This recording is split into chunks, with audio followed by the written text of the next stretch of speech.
regarding the fire management, the argument about climate change and fuel loads. We've heard a lot from Greg Mullins and his contemporaries, his coalition of former fire chiefs who are backed by the Climate Council, Tim Flannery, a climate activist group, really trying to focus attention on climate policy and its relationship to this fire. Some other firefighters are pretty upset about this, including the New South Wales Volunteer Firefighters Association. I caught up earlier today with their chief, Mick Holton, who we caught up with in Melbourne just before we came on air. Mick Holton, thanks for joining us. First up, I want to know how you would describe the current bushfire situation in New South Wales. Is it as bad as you've seen? Oh, absolutely. You know, we're paying the price now for lack of land management. It's that simple as far as we're concerned. There's a lot of former fire chiefs led by Greg Mullins who have been putting the blame on climate change, demanding climate change action. What's your view of their intercessions? Yeah, look, first of all, I got lots of respect for Greg Mullins. He actually used to be my boss when I was full-time employed with Fire Rescue New South Wales. But I think, sadly, I can't agree with them. You know, out of respect for them, they're missing the main points, and that is that we've got lots and lots of fuel.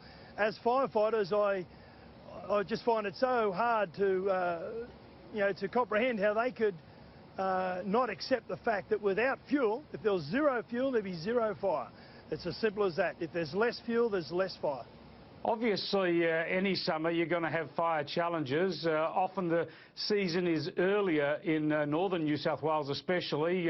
You get the winter, you get the drier winter, so you get bushfires in spring and early summer, and then you're looking for those summer rains. So the drought's played a big role, but you're saying it could have been alleviated if there'd been better fire management, better fuel reduction over the winter, over the years? Yeah, that's exactly what we're saying. We've tried to separate this from the climate discussion or debate. You know, there's no doubt about it that humans impact upon our climate. We're not denying that. What we're saying is that land management is a key element to us protecting ourselves from the threat of wildfire and the destruction that we're seeing, which is phenomenal at the moment. It's unbelievable. Regardless of whether you're a greenie or whatever political aspirations you might have, it's pretty simple fire science, and we're currently destroying the place by not managing land. We should go back to the way Indigenous folk in Australia, Indigenous people, Indigenous Australians used to manage the land. You know, there's lots of documentation to support this idea of land management, and for the fire chiefs that say that the window of opportunity is narrowed, I can't agree with that. You know, I live in the high country in New South Wales where there's plenty of snow on the ground at times, and with the dryness that we had in this last winter, we could have been burning around my area in the middle of winter, but because of the bureaucracy surrounding hazard reduction, burning's often made difficult. Talk to the people on the fire ground. Many of them will agree with this theory that we need to get behind better land management.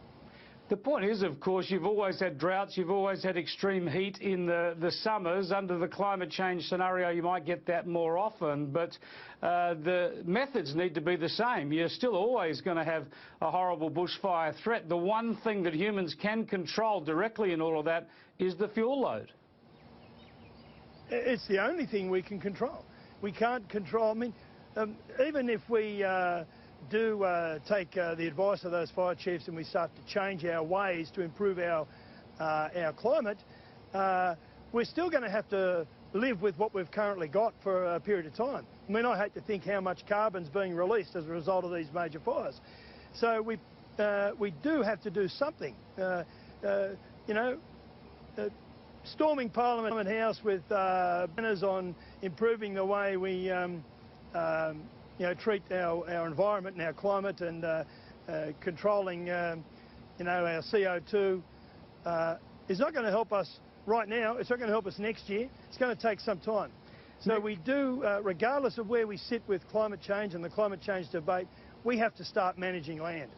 Do you fear that these fire commissioners, these activists, Greg Mullins and the like, are actually using the bushfire crisis to push this political climate change message?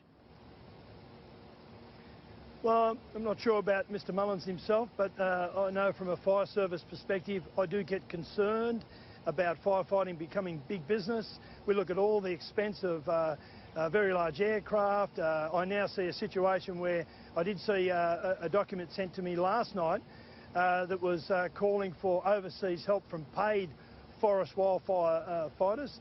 And it concerns me that we've got volunteers out there who don't even get their costs covered. They've been complaining about lack of respiratory protection. I think they should be given a choice in that area. We don't pay them any wage, and they're flat getting any support from New South Wales government, yet we're talking about importing firefighters from around the world. So to me, we've got to start looking after what we've got here. We've got to start looking after our bush. It's too late now for this year, so let's hope we get through this year without too much death and destruction, but we're already seeing that.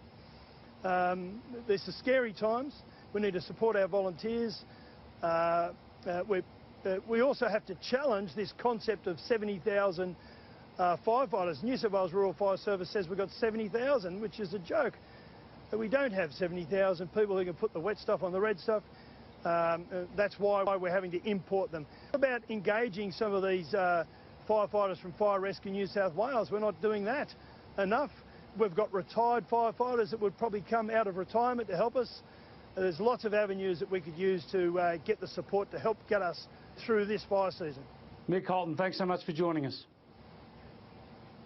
Thank you for having me on board.